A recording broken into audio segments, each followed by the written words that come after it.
Welcome to Uncommon Knowledge. I'm Peter Robinson, shooting today in Fiesole, a town in the hills above Florence, Italy. With me today, three guests. David Berlinski is a philosopher, mathematician, and author who has lived in Paris for a couple of decades now and is now the editor of Inference, the International Review of Science. David Gelernter is a professor of computer science at Yale and the author of a number of books, including most recently The Tides of Mind, Uncovering the Spectrum of Consciousness. Stephen Meyer is a philosopher and author. He directs the Center for Science and Culture at the Discovery Institute, a think tank in Seattle. Here's what brings us together. In the Claremont Review of Books this past spring, David Gelernter published an essay titled Giving Up Darwin. Quote, Stephen Meyer's thoughtful and meticulous book, Darwin's Doubt, convinced me that Darwin has failed.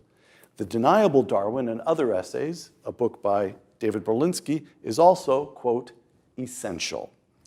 David Gelernter, David Berlinski, Stephen Meyer, welcome. Thank you. All right, definitions. Darwin's book is on the origin of species, and to quote from David Gelerner's essay, quote, there's no reason to doubt that Darwin successfully explained the small adjustments by which an organism adapts to local circumstances, changes to fur density, or wing style, or beak shape.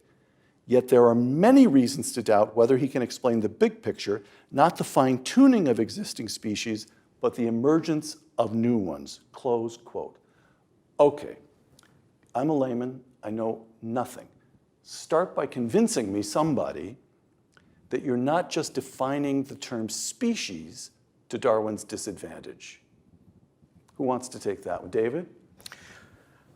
There really is very little disagreement on the issue of what a species is, and I think it doesn't have to be a technical term. Mm-hmm. I think virtually any alert child knows when he passes from one species of pet creature to another species, or when dog, cat. Yeah, a cow or a sheep or something like that. This is part of our innate view of the universe. Nobody wants to define anything to Darwin's disadvantage. I think you're looking at three scientists here, and I think every one of us has appreciated, and I am speaking only for myself, but I'd be surprised, appreciated the beauty of what Darwin did. It certainly was no joy to conclude that Steve was right. It was no joy for me to give up a beautiful theory, and one Why that was it was beautiful? such a Why was good it beautiful? explanation. Beautiful is aesthetic, so there's something subjective about it, but explain that. Why did Darwin strike you as beautiful?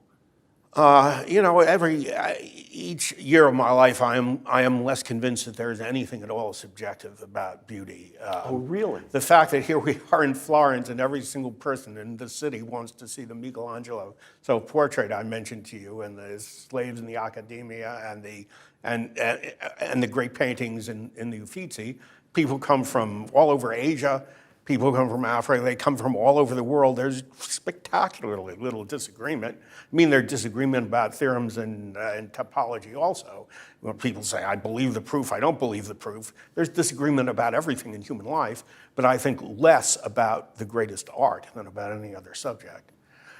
Beauty is something that I think scientists tend to agree on to use as a pointer in the direction of truth.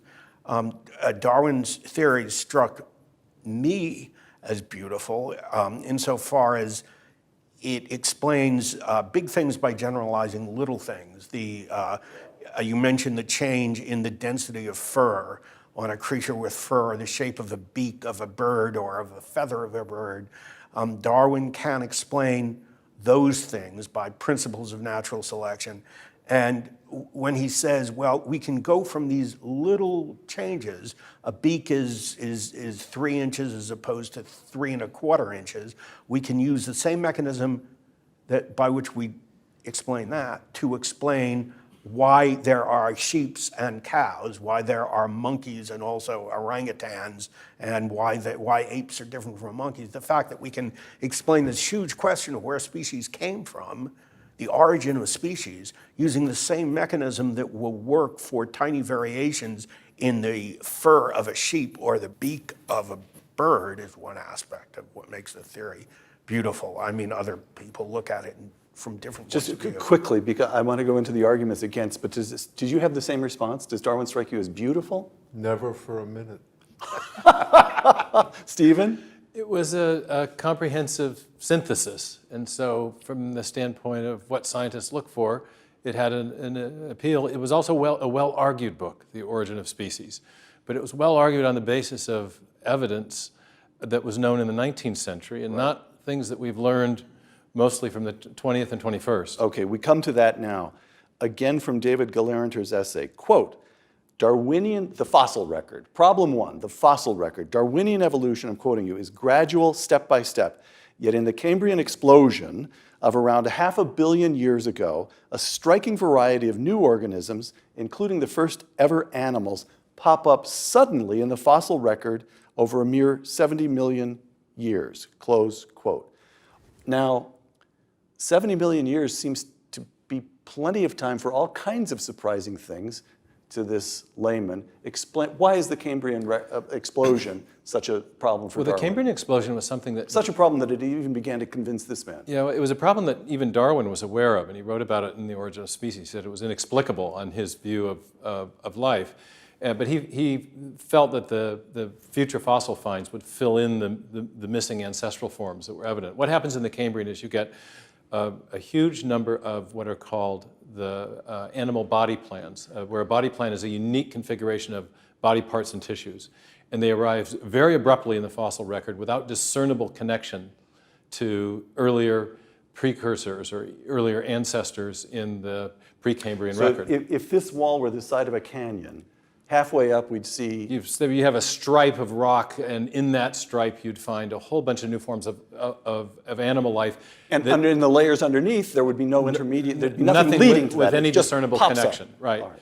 And so the Cambrian explosion itself has been differently dated, but increasingly the date that David used of 70 million years is a very generous date for it. The age range is actually narrowing as a result of additional findings. It's now about 10 million years is the increasingly accepted date, and there are major explosions. In one Chinese seam, there's 13 to 16 different major groups of animals that have arisen in a 5 to 6 million year window. It's incredibly abrupt geologically when you consider the age of the Earth is 4.5 billion years.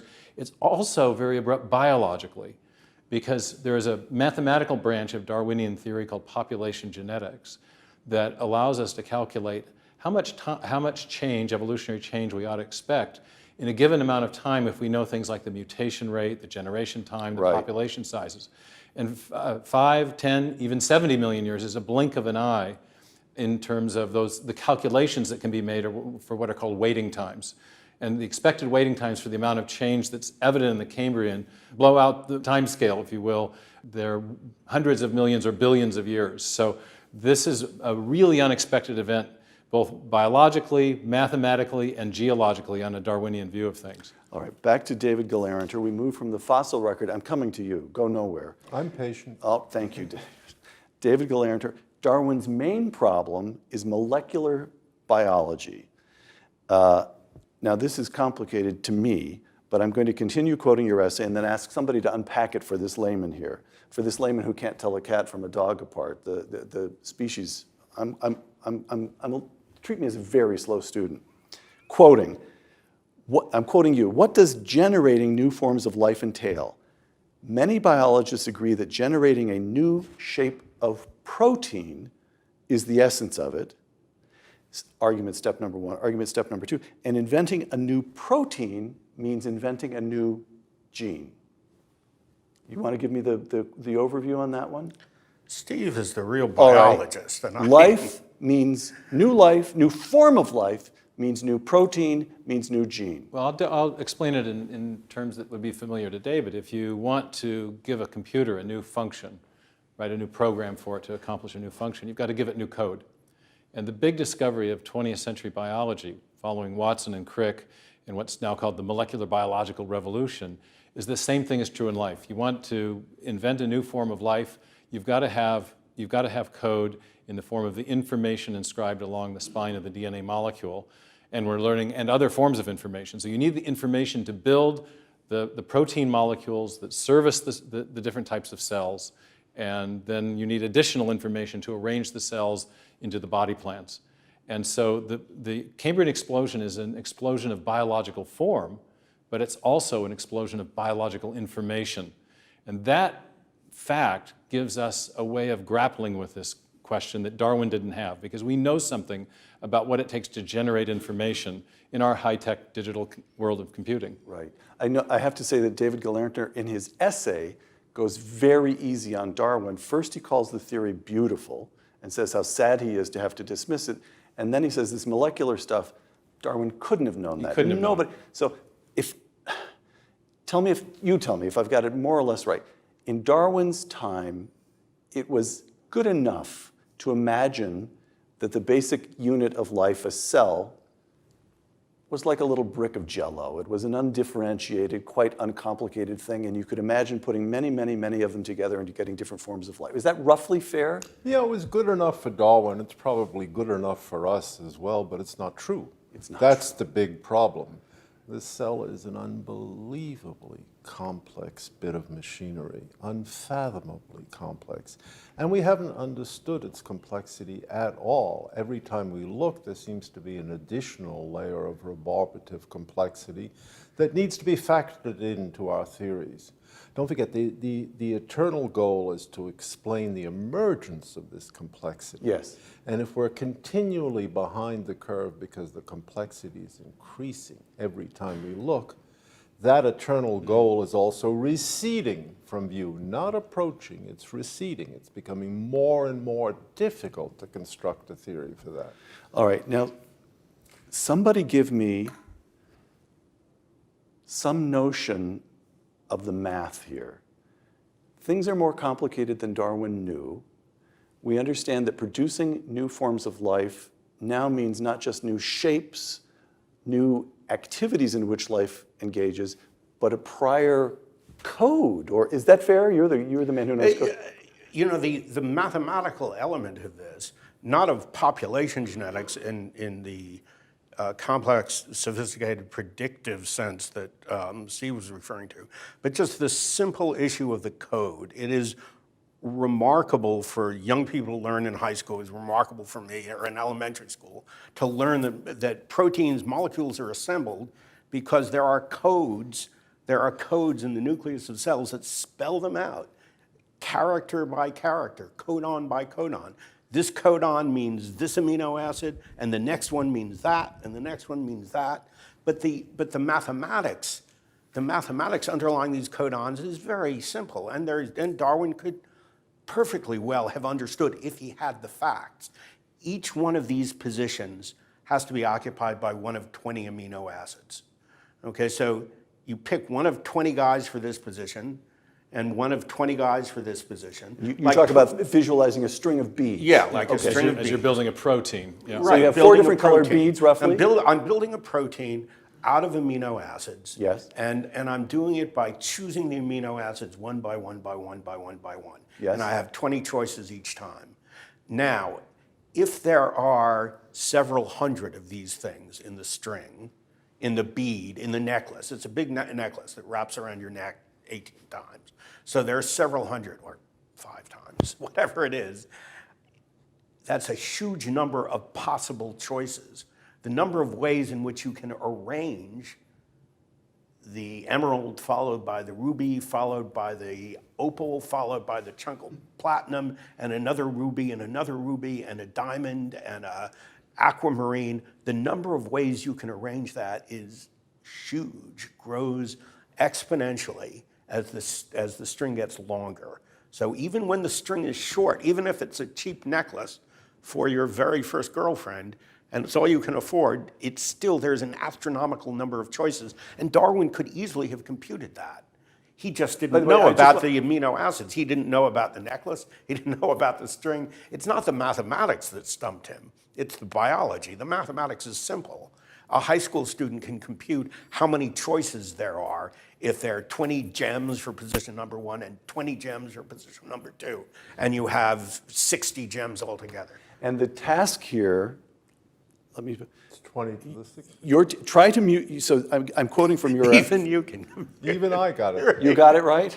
Even mathematicians can understand it. David Yes. Berlinski has a memorable phrase Go ahead. to describe this mathematical problem. He calls it the problem of combinatorial inflation. Yes, As the required length of the protein molecule grows, the numbers grow exponentially. They inflate exponentially, and so the odds of a random search finding the one that makes the pretty necklace, to use other So David's metaphor, drop precipitously. And in this huge, unimaginably vast universe of possible combinations, the number of combinations that would produce a useful protein is what? Exceedingly rare, exceedingly rare. And this is what we didn't know until just the last couple decades. There was an extraordinary conference in the 1960s held by, convened by a number of MIT scientists, some of whom David knew very well, Murray Eden, Marco Schutzenberger, and they were the first to see the mathematical problem with Darwinism. They called it, their conference was called Mathematical Challenges to Neo-Darwinism. But at the time, they could compute the number of possible arrangements, but they didn't know at the time how many of the arrangements would result in functional proteins that would do a job in the cell. And so they didn't know, they couldn't exactly measure how hard the search would be on a random basis. Especially the computer scientists, Murray Eden and others, knew that based on computer science, if this is functioning like a true linguistic system, it's unlikely that you can do a random search and find a meaningful string of characters in DNA that will produce a meaningful protein. Okay. But people didn't know in the 1960s. By early 2000s, there have been a number of different experimental measures of the rarity of the functional genes and proteins versus all the gibberish sequences. Right. And for example, just one result, for a short protein 150 amino acids long, the ratio is one protein that will fold into a functional structure compared to 10 to the 77th gibberish sequences. So the ratio of functional to non-functional is 1 over 10 to the 77th power. Okay, so functioning proteins are extremely rare. It's very hard to imagine random mutations leading to functional proteins, except that, and here I quote Dr. Galanter again, but the theory understands that mutations are rare, and successful ones even scarcer. Darwinism knows this. To balance that out, there are many organisms and a staggering immensity of time. Your chances of winning might be infinitesimal, but if you play the game often enough, you win in the end. Correct? That's the And theory. that's the question. Do you play it often enough? There's always an often enough, and the question is, does the history of life with which Darwin was concerned allow you enough chances to make it at all probable, let's say, or even possible that you'll hit on one, statistically, that you'll hit on one of those amazingly rare necklaces that folds up into a protein that can be stuck in a cell and actually doing anything.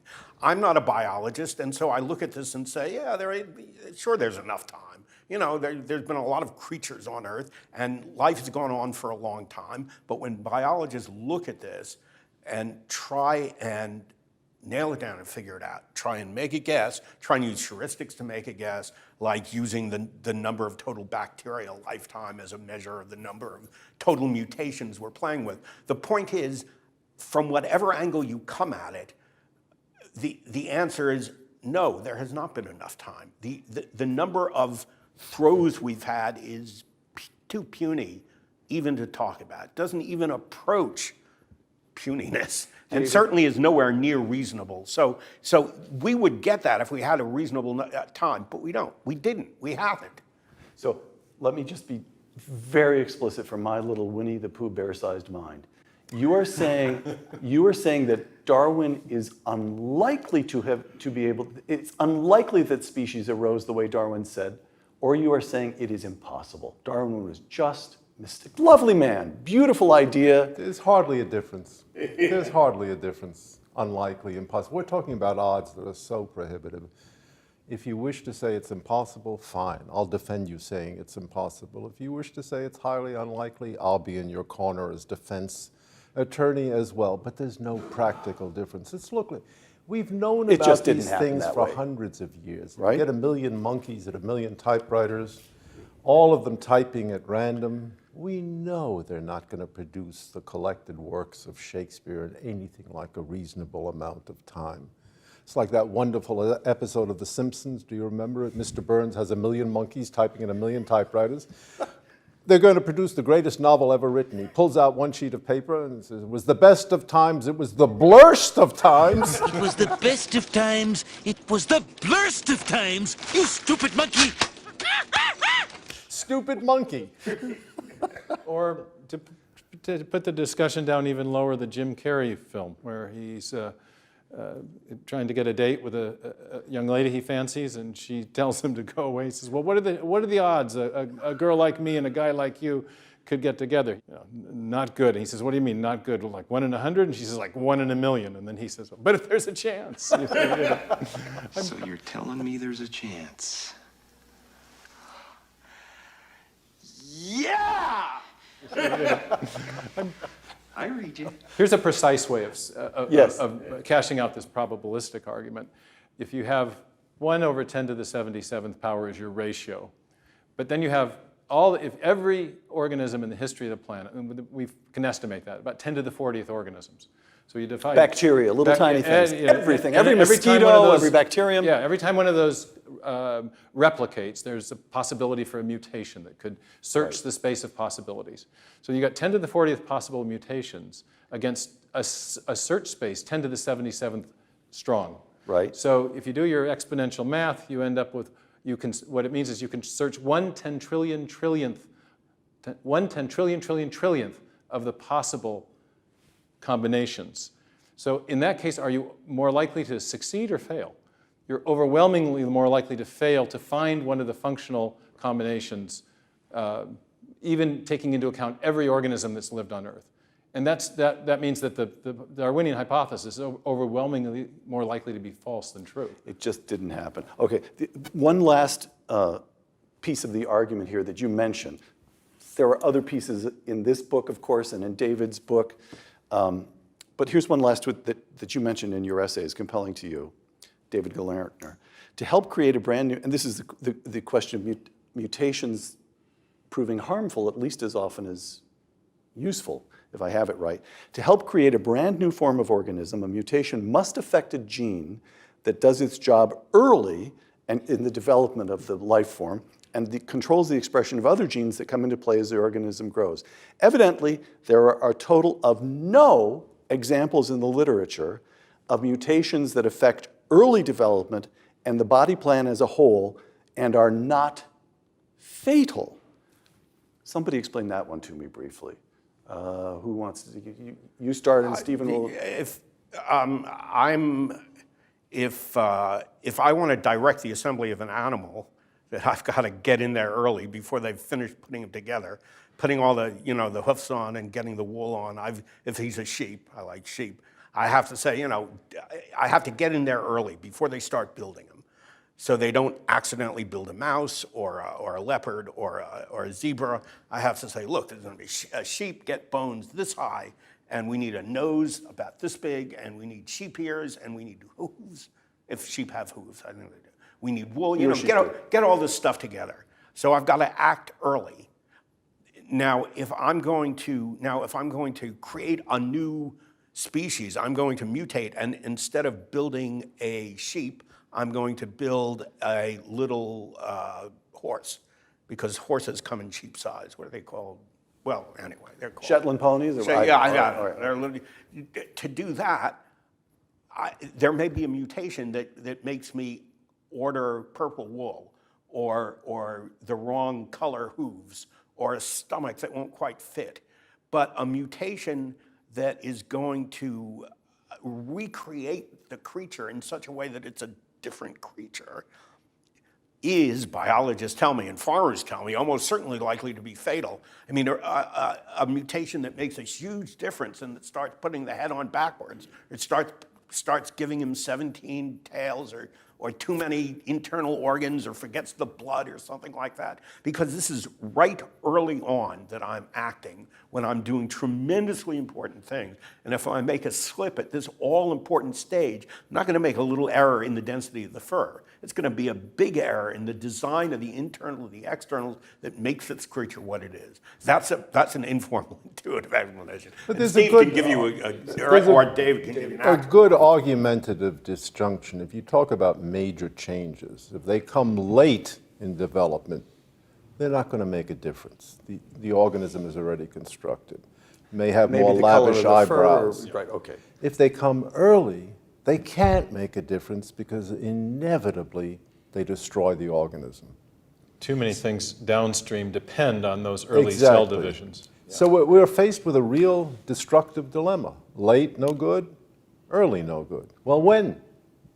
We've sort of exhausted the possibilities. And I'm sure that David Glartner wants to stick up for Darwin one more time and say he couldn't have known this. This is not an attack on Darwin as a man or a thinker or a scientist, but it's the job of science to figure out what guesses are right and what are wrong. Scientists are paid for making guesses, not for making right guesses, but for making interesting, plausible ones.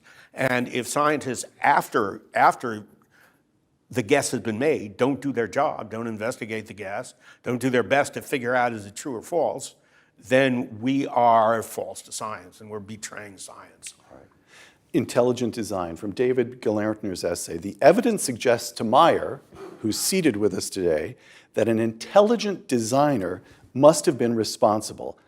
I can't accept intelligent design as Meyer presents it.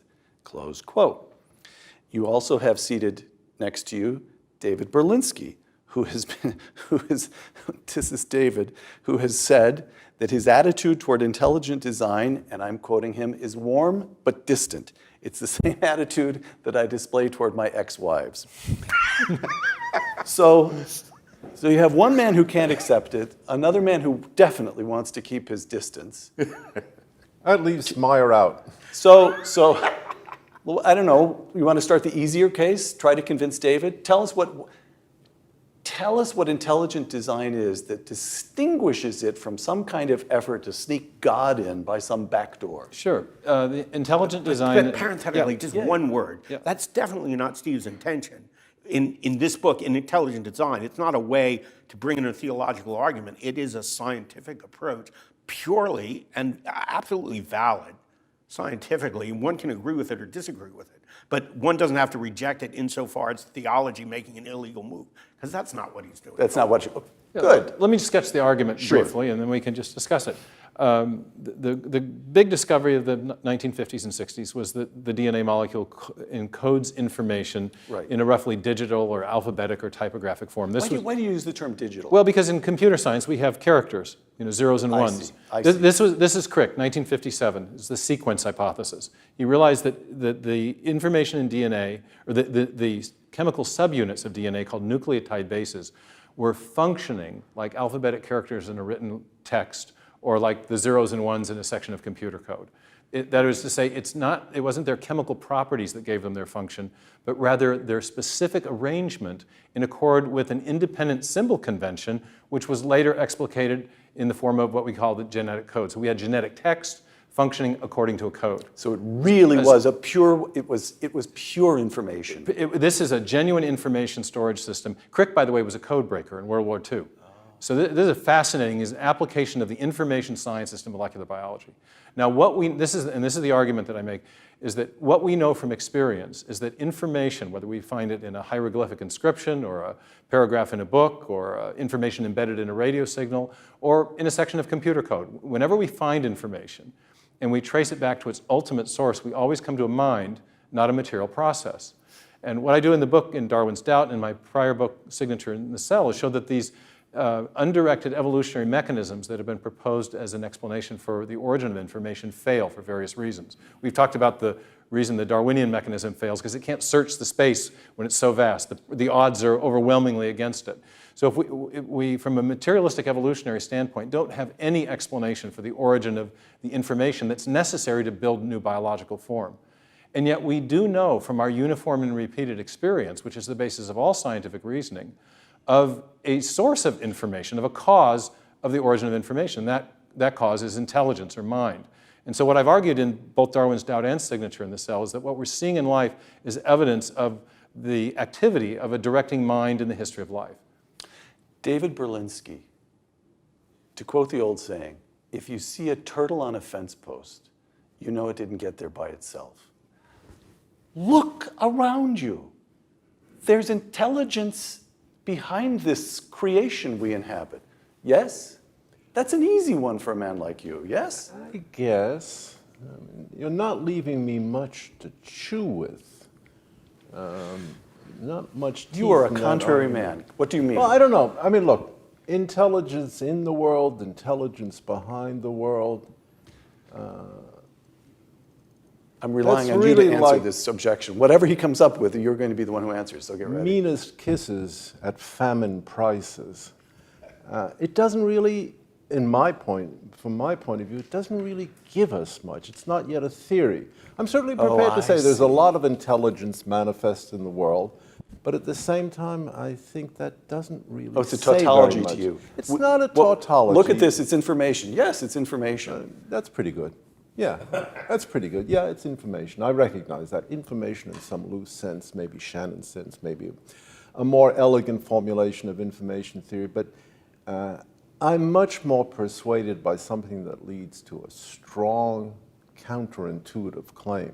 For example, that the information is embedded in a topology in a certain way that makes it inevitable that certain life forms will emerge. That would be an interesting conclusion. And for a time, I thought there was such a mathematical construction. I don't think my confidence was entirely well-founded, but it was a good idea. But just to say that the world is charged with the grandeur of God, I could have said that before thinking about biology. It is. That's true.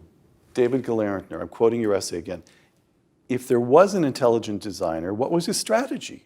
How did he manage to back himself into so many corners, wasting energy on so many doomed organisms? What was his purpose?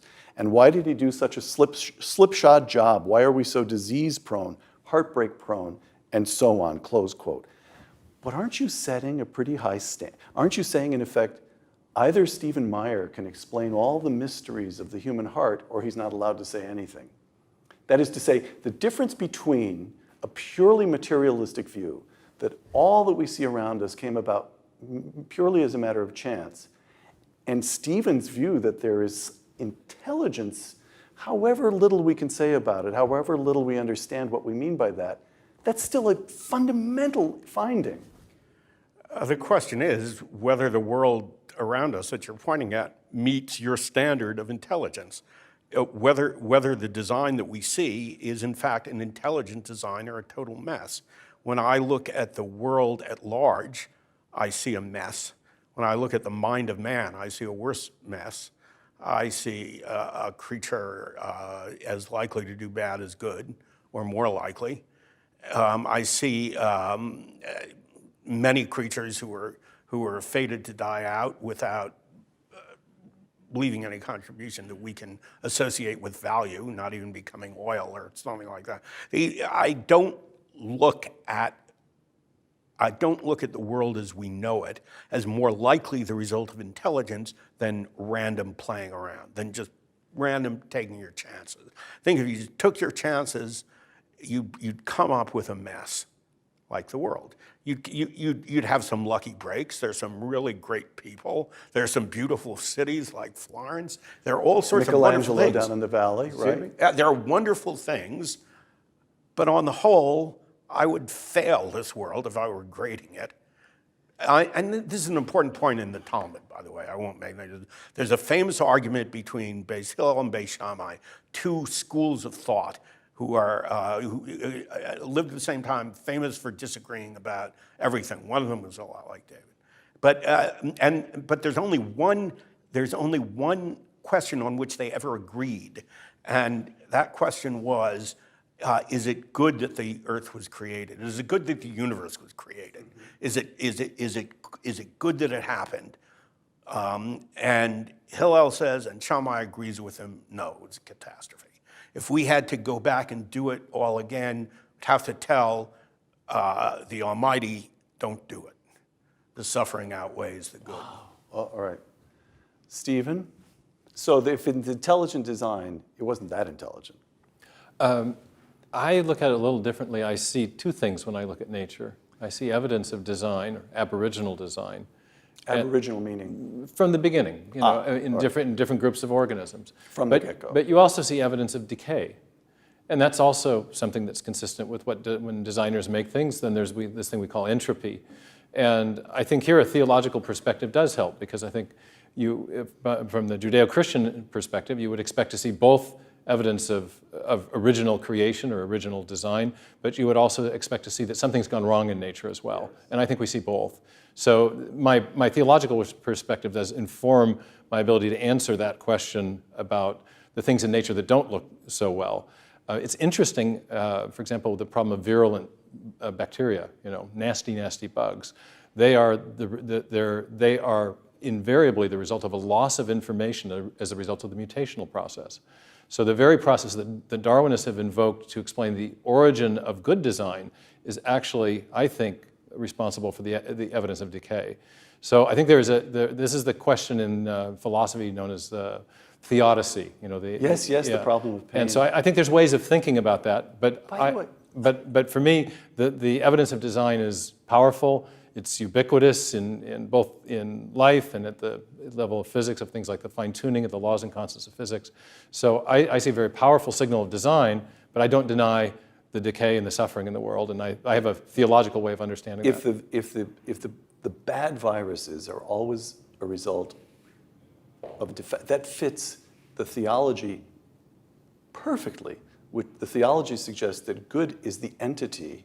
Evil has no independent existence. It's always a defect or a shortcoming in the good, right? Isn't that right?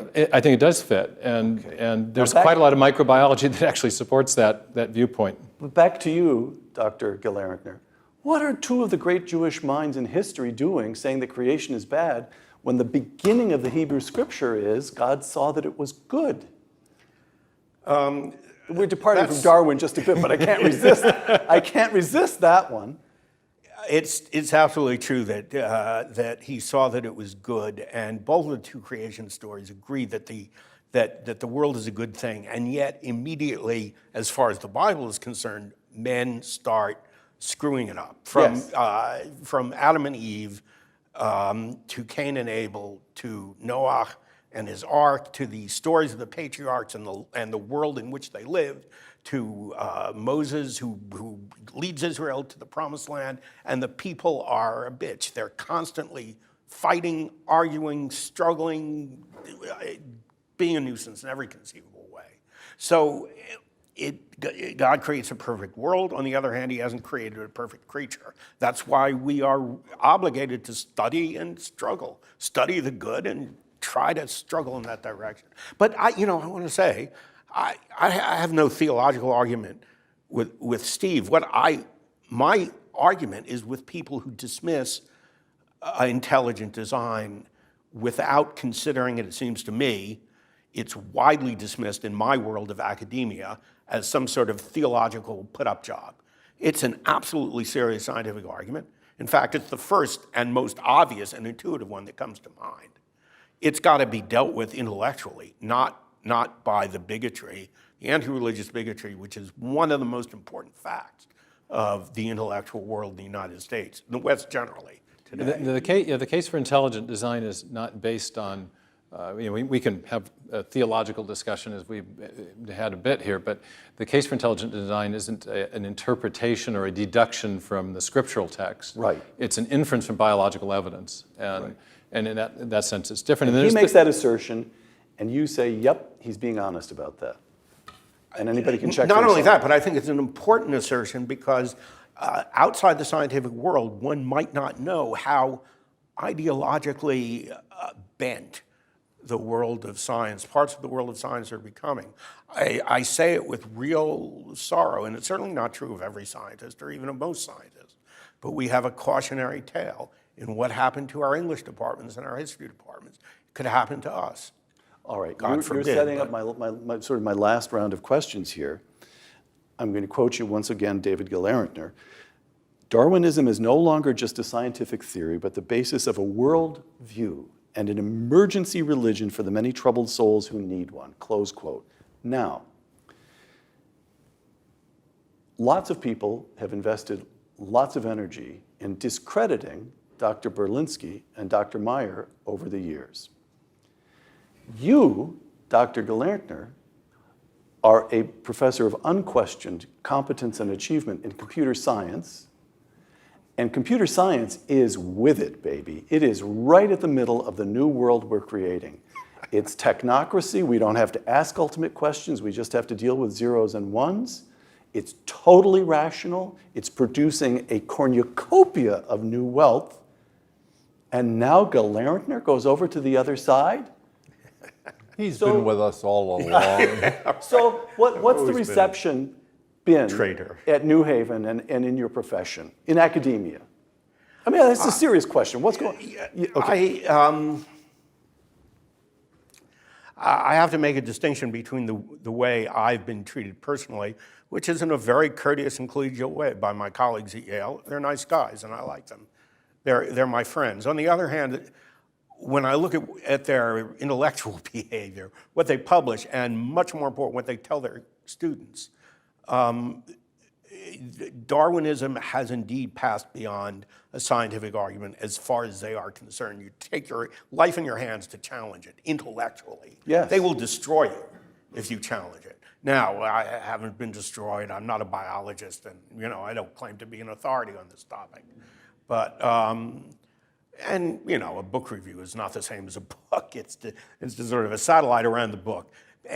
Anyway, it remains the case that I have nothing personally to charge my colleagues with. But what I've seen in their behavior intellectually and at colleges across the West is nothing approaching free speech on this topic, is a bitter rejection, not just a sort of bitter, fundamental, angry, outraged, violent rejection, which comes nowhere near scientific or intellectual discussion. I've seen that happen again and again.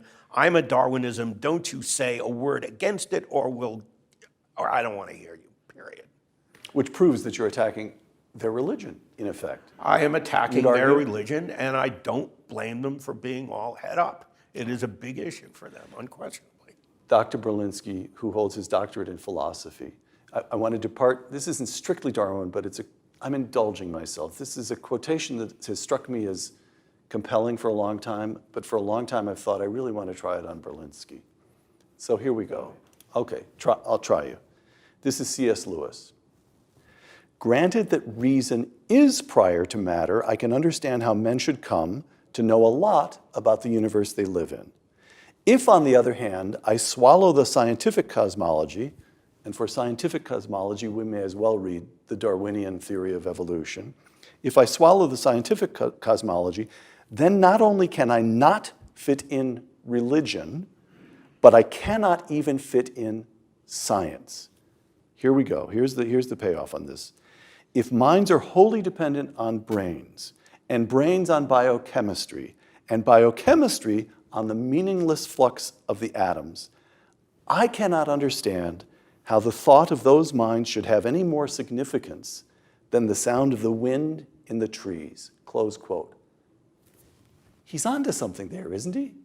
Isn't consciousness the first question we have to answer? Not mine. Totally wrong, It's not even the first question I would think of asking. Why does it seem so very compelling to you or C.S. Lewis? Consciousness, yeah, it's one of those things. It's certainly true that I'm conscious. I have my doubts about you and these two guys here, but those doubts really don't matter a whole lot. I'm prepared to welcome my friends as automata. Doesn't matter to me. He's not onto a point, or he's onto something that's just uninteresting. I'm not sure I understand the point. I mean, let's say... Does this make any sense to you? Makes sense to me. This is what bothered Thomas Nagel, and why he's become a skeptic of neo-Darwinism, is that minds are real things. And if you can't give an account of where they came from or what they do that isn't itself self-defeating, then you end up in a really incoherent philosophy. To Gelerntner to break the tie, because his latest book was on consciousness. I I have to agree. I am also an admirer of Nagel. And the question of consciousness is unsolved. You can argue whether it's important or not. I think most people intuitively believe it's important. I think they're right. But the question of the origins of life and the origins of consciousness are the intellectual bookends of modern science and philosophy. And we can't say much about either of them. We can't characterize either of them, and if we can't characterize them, we're not really in a position to explain how they emerged. That seems to me a prior commitment, to be able to say what we wish to explain. Someone says, I'm deeply puzzled about consciousness. Everybody says that. It's a very fashionable thing. They say it in teen Vogue, for heaven's sakes. But I would like to have a better sense of what is prompting the puzzlement. I don't have that. I can't sit in your seat when you're sitting there, so I can't experience your sensations when you're having them. Oh, all right, so what? Why is that intelligible from a scientific or a philosophical point of view as a pressing issue? If you say most of your friends happen to be automata, we'll turn you into an automata and you'll get a $50 coupon right now where you can spend in Florence. Would you accept the deal or not? $50 for Yeah. my consciousness? Yeah, for you Bist du becoming an verrückt? automata. Excuse me. No, bist du verrückt? Well, look, you- Oh, but now you're just dickering over the price. Yeah, exactly. But that's true of all intellectual discussions. We're always talking about the price. The price seems to me very low to be puzzled. There are lots of things that are puzzling in the world. Some of them we understand, some of them we don't. But you before value your consciousness at least at $50. Yeah, $50 for my At consciousness. least we've established a floor. We can go up from there. We're all saying it's a mystery, but we're framing the mystery in different That's terms. exactly right. It's a puzzle. I'm not even persuaded it's a mystery in the sense which the structure of a natural language is. Whatever it is, it's valuable to you. To me, maybe not to you. Just as yours is valuable to you, but not entirely to me. But, This is we my- have to be very skeptical about these claims of profundity because when examined, they don't always remain what they seem. They don't always remain that. Gentlemen, let me name 3 names that all but remade modern consciousness. I think the 3 of you would agree with that formulation when you hear the names. 19th and early 20th century. Karl Marx, no longer taken seriously. A few faculty lounges in American universities. Fundamentally, Karl Marx, no longer taken seriously. Sigmund Freud, fascinating, a few interesting insights, but psychology has now moved so far beyond Freud that at universities across the country, they're renaming the departments of psychology and brain sciences. We're scanning brains, all right. And now we have Darwin, and the 3 of you are taking him down too. What does this mean for the way people think about the world? He won't go down easily. No one has taken down Freud. His value really? doubles every decade. I'm with David on you that are? one. I'm just wrong about Freud rises in my Oh, estimation. he does? Yeah, the fact is that yeah. the feminists in the 1970s were outraged because of something he said or didn't say in a political way. It has nothing to do with the value of his writing. But I'm right at 2 out of 3, Marx and Darwin. Certainly with Marx and Darwin. Marx is kind of a windbag. Let's agree on that. Kind of bastard, personally. Yeah, he didn't bathe a whole lot. A windbag and a bastard in And he his spell certainly had no sense of style. Darwin is a different case. I think you're onto something to group them together because you've talked about how David talked about how Darwinism has become the foundation of a worldview. And if you look at the questions that they address, Darwin tells us where we came from. Marx has a utopian vision of the future. And Freud tells us what to do about our guilt. And between the 3 of these great materialistic thinkers of the 19th century and early 20th century, they form the basis of a kind of comprehensive materialistic worldview. They answer all the same questions that traditional Judeo-Christian religion has addressed. And so it's understandable when we're talking about some of the intense opposition that Darwin skeptics often face, that it's understandable when you realize that you actually, it makes sense because you're challenging a fundamental plank in the worldview of many of the scientists. Many scientists equate their worldview of scientific materialism with the practice of science itself. And when you challenge one of the thinkers that supports that worldview, you're going to get a very kind of emotive reaction, and that's often what happens. Last question here, and I'm going to quote David Gelernter's essay one final time. Darwin now poses a final challenge. Whether biology will rise to this last one as well as it did to the first when his theory upset every apple cart remains to be seen. How cleanly and quickly can the field get over Darwin and move on? Striking sentence. This is one of the most important questions facing science in the 21st century. Close quote. Is it generational? Does a whole generation of biologists have to die before the field gets over Darwin? What's going to happen here? Might be generational at the very best. At the best. I think that would be a great outcome, is to have the old guard die. But you know, religion is imparted more than anything else by the parents to the children. And the young people have been brought up as little Darwinists. I mean, kids I see running around New Haven are all Darwinists. Anyway, the students in my class are all Darwinists. So these guys know more about it than I do. I'm not hopeful. Well, I think Darwin is eternal. Because Eternal. Eternal. The name is eternal, the idea is eternal, the belief, the commitment, they're all eternal. The theory will disappear, and good riddance to a bad theory. But no matter Excuse me, what... it was a beautiful theory. All right, it's a beautiful theory. Whatever it is, it will disappear. But whatever replaces it will be called Darwinian. No doubt about that. No matter what Christian heresy emerges in the tides of time, it's always called a Christian heresy. This will be a Darwinian heresy. But that legacy, that commemorative legacy, will never disappear. It's part of the history of the subject. Just like Newton will not disappear. But Newton, David Gelernter, see, I'm prepared for that one because I read David Gelernter's essay very carefully. and of course, he based on your work and your work. Several times. As this David says, look, there's a range of physical phenomena, very big things, planets, stars. Newton isn't too good at that. Very tiny things, quantum mechanics, tiny particles we can't see. He's not too good at that.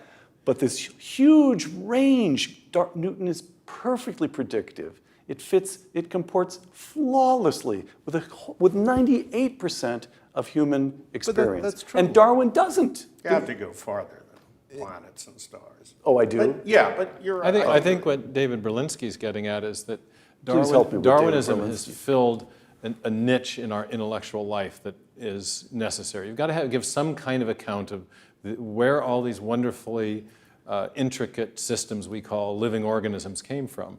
And the fundamental commitment of Darwinism is to some kind of bottom-up materialistic account where the molecules get more complex and form more complex molecules in cells, and the cells compete to form more complex organisms. So now what we're getting is post-neo-Darwinian theories of evolution that are trying to provide new mechanisms that will account for the things that the Darwinian mechanism doesn't account for. So even you who bear the scars of abuse from Darwinists say, Darwin may have been mistaken in his answers, but he was asking invaluable questions. He's asking invaluable questions, but I think he got it wrong. I think all Darwinians, in the broad sense, get it wrong. They're trying to explain something very, very complex in terms of bottom-up, undirected processes. And yet what we see in life, complex miniature machines, complex information processing systems, digital code, these are things that bear the hallmark of mind. And they suggest rather a top-down instead of a bottom-up approach. So I'm sure people committed to a materialistic view of things will continue to generate bottom-up explanations. But I think we're in a new day. We're looking at life in light of our own high-tech digital computing technologies and realizing these systems bear all the hallmarks of design. Let's start to look at life differently. And I think looking at it from a bottom-up Darwinian approach is holding science back. We're starting to make predictions based on intelligent design. Some of our guys were the first people to predict that the non-coding regions of the genome, previously identified as junk by the neo-Darwinians, have in fact are in fact importantly functional. And so looking at life as a design system is actually yielding insights into how life works. It's a new day? You'll go with that? Yeah, sort of.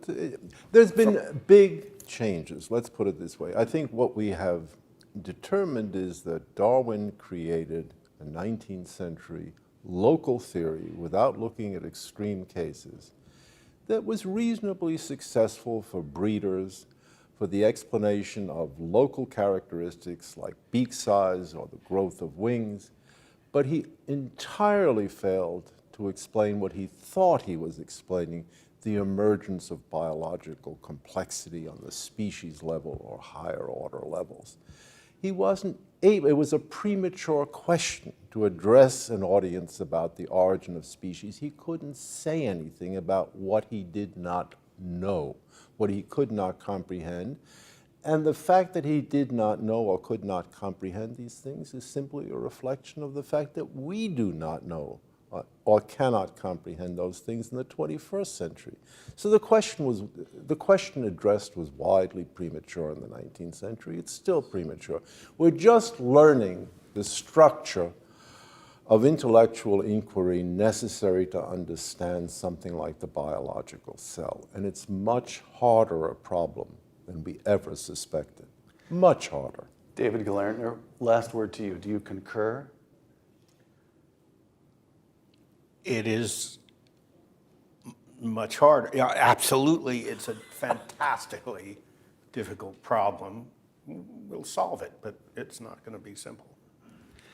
David Galertner, author most recently of The Tides of Consciousness. Thank you. David Berlinski, author of many books, all three of you, author of many books, but author, in this case, the relevant volume is The Deniable Darwin and Other Essays, and Steve Meyer, whose book, in this case, the relevant book is Darwin's Doubt.